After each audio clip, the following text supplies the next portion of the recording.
Going over the answers to the whole unit. We're really talking about our question, how democratic is the United States from 1800 to 1910? Really focusing on the time period that we're focused on, which is 1800 to 1850. So in your notes, you should have all of the different events that we've covered. The first event is Andrew Jackson and the Trail of Tears. And what we're really looking for is the concept, how many groups of people had the opportunity to vote, to participate in the government, to make their own choices, um, and really make something of themselves, be a part of the decision-making process. And then how many people were not involved in that democratic process, who were their choices were not their own, they couldn't make their own choices. So our first example was Andrew Jackson, who, for the Euro Americans, he helped them get cheap land. He was a hero in the War of 1812. He showed Britain in the Battle of New Orleans that America was super strong.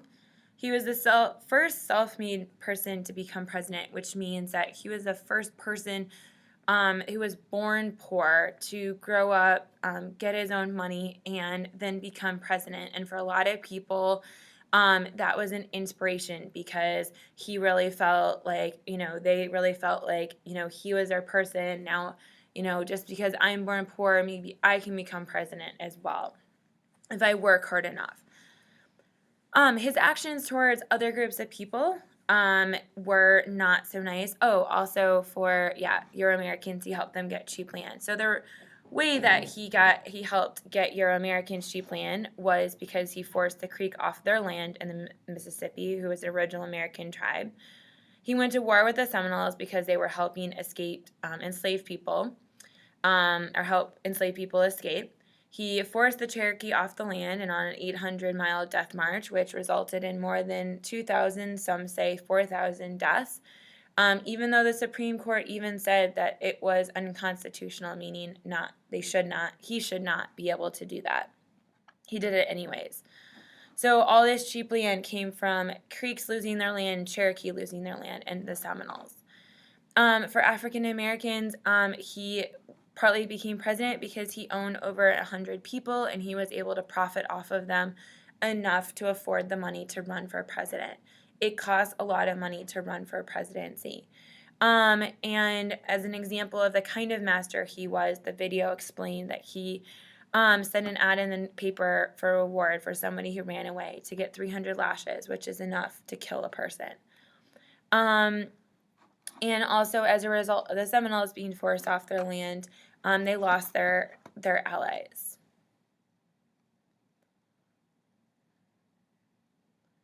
Okay, the Oregon Trail. From the perspective of the Euro Americans, they benefited from the new land and money from the land. So making money off of farming, selling tools to the farmers. Women got a little bit more rights in the West. They were able to run for different offices and be in the government. So for original Americans, they lost their land as a result of the Euro Americans European Americans moving west.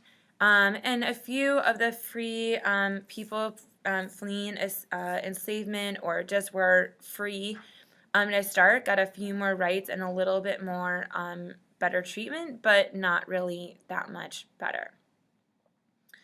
Okay, for the gold rush, there were all the different groups of people affected in the gold rush. So starting with our Euro Americans, some had an opportunity to mine the gold and make money off of it. So a lot of people, though, it was really hard. So a lot of people made money off of selling the supplies to the miners, such as the tools and the clothes. The Chinese Americans came to California for a better life, and some did get that better life. They had to pay a tax, though, when they were mining because they were so successful at mining. And their camps were burned and their braids were cut off. So they ended up, a lot of them became doing the laundry of the Euro American miners, and that was a way to make money. Some else were cooks and other jobs. They were denied citizenship for a long time, and immigration was restricted against the Chinese Americans for a long time. For African Americans who were free, it was an opportunity to make money finding gold. And it was not easy, though, finding the gold, and certainly there were a lot of racial issues going on during this time as well. They were not welcomed. They were not treated equally. For original Americans, it was a genocide. About 70,000 or more are killed. As historians don't know the exact number, but we do know that the population went from about 100,000 to 30,000 in a span of a few years. They were enslaved. Those who survived the genocide were enslaved and forced to do the work for the Euro-Americans. They were also denied citizenship until 1930. The Mexicans and Mexican Americans, most of them got kicked out of their homes, and they were denied citizenship as well, although they were living in Mexico originally. But then when all the gold miners came, they were told they were no longer citizens and they needed to leave. So moving on to the Texas Revolution. The Texas Revolution was when a bunch of Americans illegally came into Texas with some legal immigrants, and those people combined to revolt against the Mexican government. They were unhappy with the Mexican government and didn't want to answer orders to them. They also didn't want to follow their rules, that slavery was illegal. They also didn't want to follow the rules of being Catholic and owing their allegiance to another government. So they revolted, and they gained cheap land as a result of the Texas Revolution, which became open to slavery because they were a republic and they said slavery was legal. Then they became part of the American government, which also said that slavery was legal in Texas. For the Mexicans, it was devastating. Their homes were destroyed. They were kicked out, denied American citizenship. Some ended up going back to Mexico, and those who didn't have a house would have been homeless unless they would have had a family member able to take them in. For original Americans, their homes were destroyed, denied American citizenship, and they're going to be forced to go west or die as a result of going west or trying to find a piece of land where there wasn't already an angry tribe on their land, that they were supposed to be in.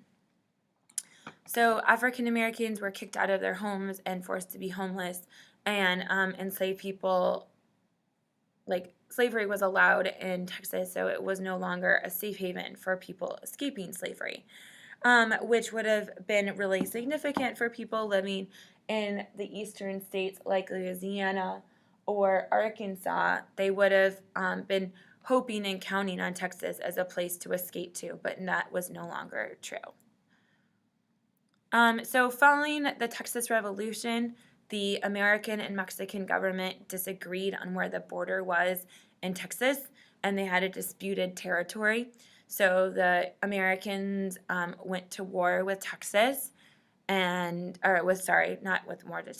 went to war with Mexico, and they fought for a couple of years. Mexicans won a couple of battles and fought very bravely, but ultimately forced Santa Anna to sign a treaty after terrible atrocities to Mexicans and of all kinds, women and children and the soldiers in Mexico.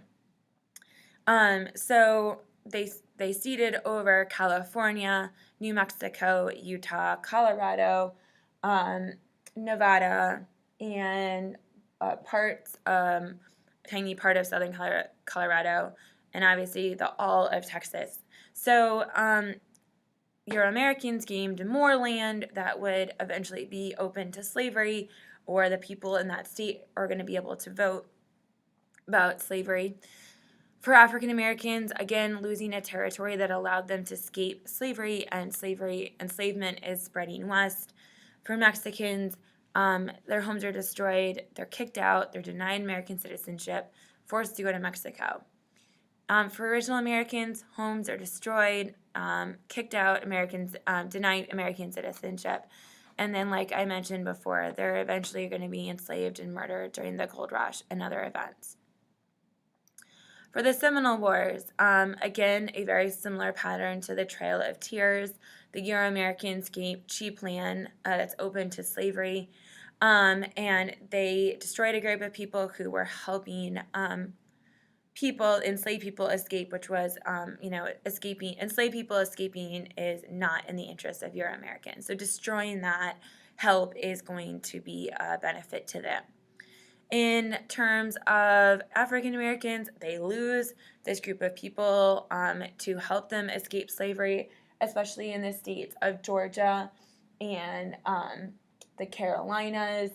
And so those are some of the states where it would have, in Alabama, being in Florida, it would have been really helpful to have that group of people to help them escape, and now that's gone.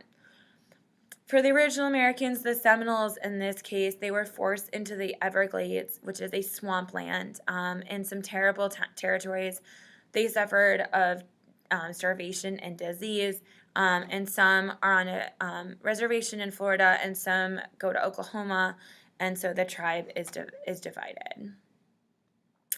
So overall, you can kind of see there are a lot of repeating themes on this page. For the westward expansion territory, it was a really positive time for Euro-Americans who needed and relied on getting cheap land so that they could get ahead. They could earn enough money to own comforts, to send their kids to school or anything else, or their grandkids to school. Growing cotton became a very lucrative or a great way to make money. Obviously, people like Martin Hanley supplied the farmers with tools, so that was another way. Or Levi Strauss, who made jeans and could supply the miners or sell mining tools.